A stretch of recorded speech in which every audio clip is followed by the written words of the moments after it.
You know, spending some quality time in the garage, guys. Looking out over my windshield. It is gorgeous out this morning. Hey guys, what's going on? It's Jason with JWClassicVW, and we are back in the garage playing around with that EFI turbo build. You know, that 300 horsepower plus that we're going for. Haltech Elite 1500. It's going to be one of those hodgepodge weekends where I'm working on a little bit of everything. Got some wiring going on, as you can see over here. Playing around with the wiring for the Haltech. Seems to be status quo as of late. Hope you're having a great weekend because, man, it is beautiful out. I got some plans this afternoon. So I wanted to kind of get down in the garage and show you guys, you know, what's up, what I've been doing, kind of an update. Ooh, turbo. Take it over to the bench real quick and give you an idea what's going on. Oh, yeah, that's right, guys. I went to Home Depot and picked up a coupler. This is like a coupler used for, I don't know, like AC systems or whatever to kind of combine some tubing. What do you guys think this is for?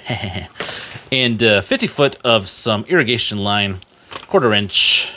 It's nice, nice and pliable. What do you think I'm going to use that for? It's like $5-6 for 50 feet of this jazz. And yeah, it's not heat rated, but I don't plan on running it by anything high temp. So guys, after the intro, we're going to get right into it. What's going on? A little bit of everything. A little bit of repair activity, a little bit of wiring activity. Right after the intro, guys. See you in a second.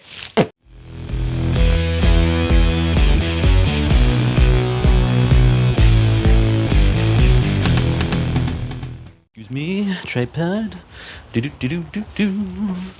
right, guys, before we get into the mix, when it comes to the repairs and other stuff I got planned for today, I want to go ahead and show you what's going on with the fuel system. We did a couple things, installed the bracket, you know, the one that I painted, the custom bracket for underneath here for our EFI fuel lines, the 3/8 copper nickel fuel lines. So let me bring it down real quick and show you kind of like how that turned out.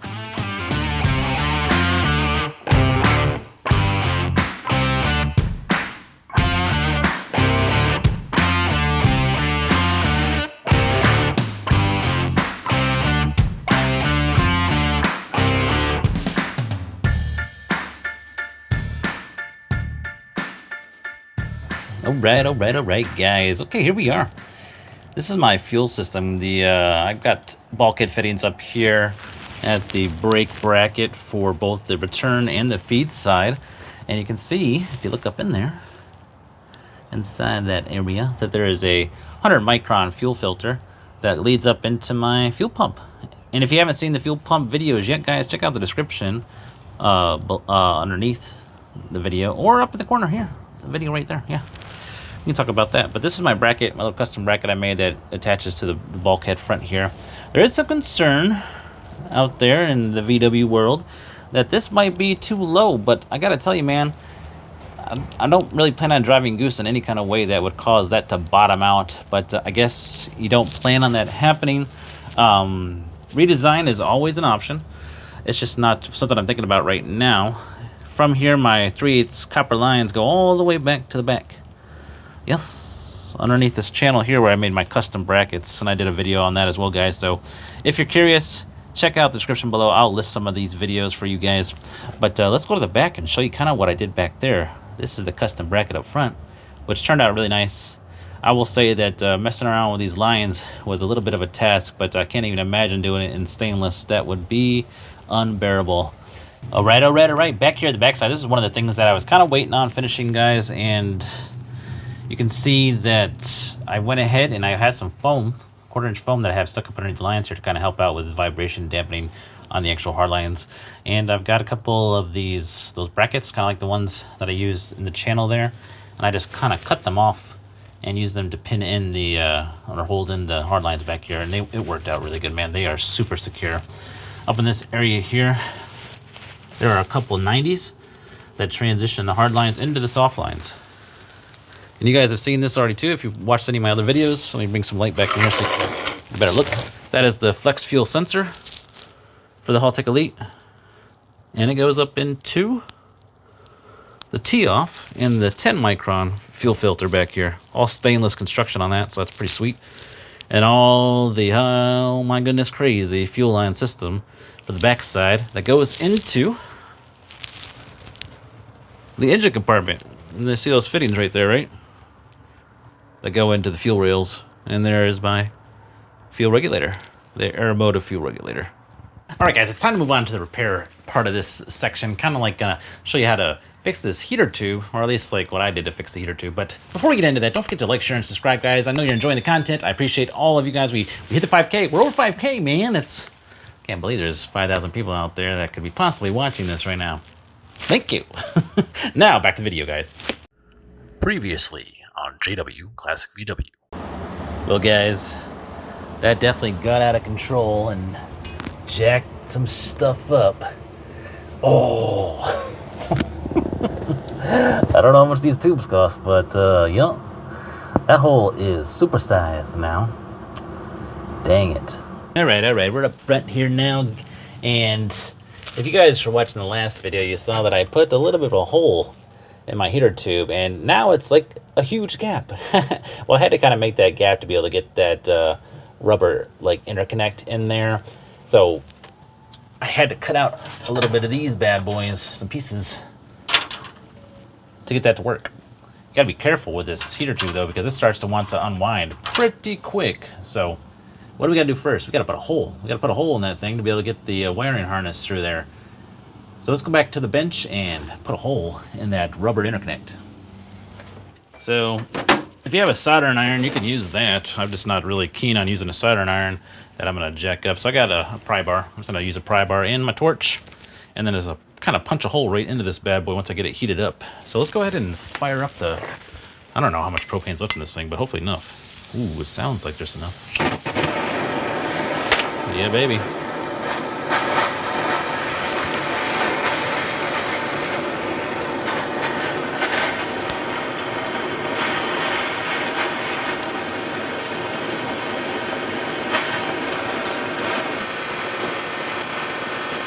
That's probably hot enough.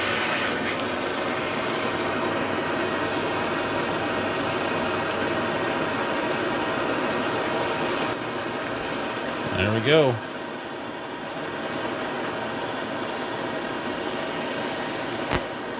Give us a nice little hole. Sweet.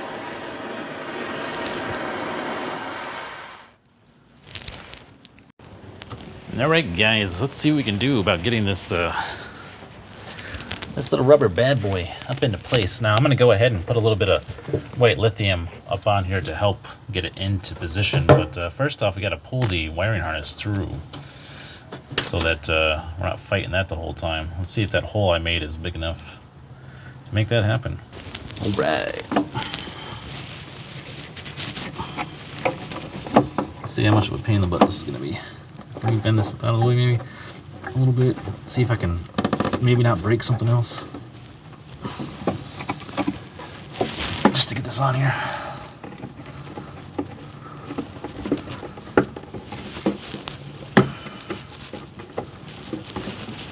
Oh yeah, maybe there we go. Not too bad, not too bad.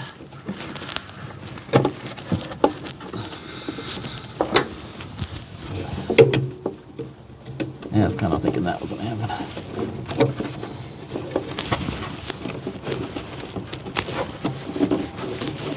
Come on, baby.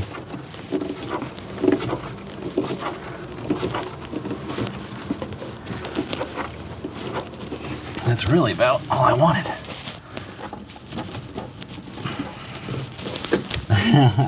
I love it. I love it, dude. That is good enough. A little bit more up.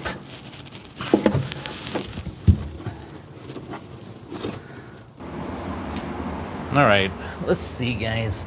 Yeah, this turned out really good. It's definitely gonna do what I wanted it to do, which is kind of like close up that gap. I rotated the actual hole towards the back a little bit, and there was a couple questions about whether or not the hinge was going to hit the wire here, or how that all kind of looks when this drops down. So what I'm going to do is I'm going to put a light in here and then let you guys watch it as I close the hood down. You can tell me what it looks like. So let's see if I can get you set up somewhere where you can see everything. All right guys, you let me know.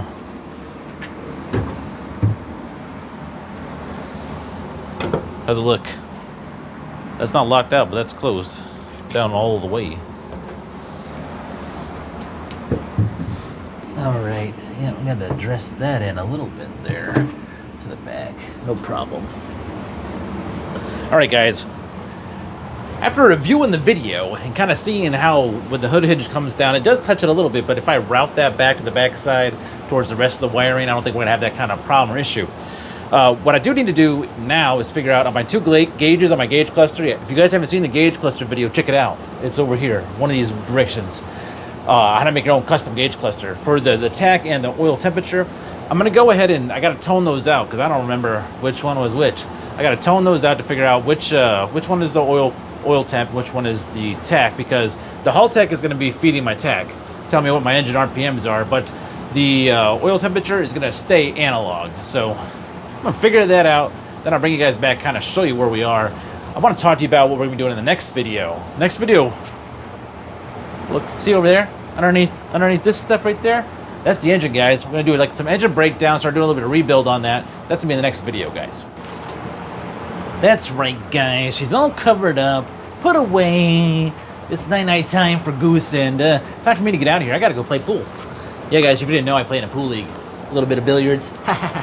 So I got some copper gaskets here. In the next video, like I was kind of hinting to, we're gonna be getting into 2287, my big engine.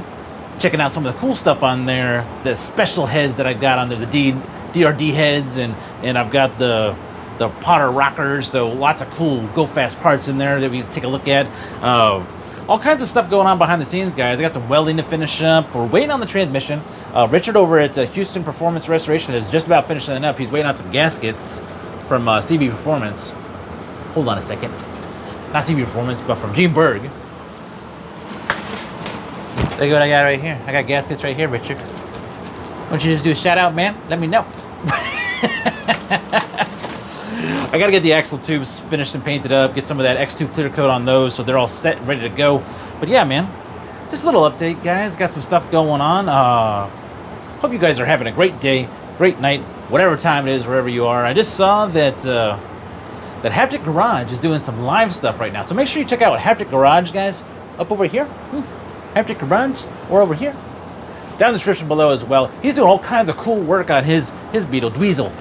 Like an off-road / super cool, all kinds of different Beetles combined into one Beetle. Check them out, guys. Good stuff. What else? That's it, guys. Hope you guys are having a great day, great week. Gonna have a great weekend. Weather's getting fantastic out there. Get out in the garage, do some work. See you guys next time. This is Jason with JWClassicVW, and I'm out.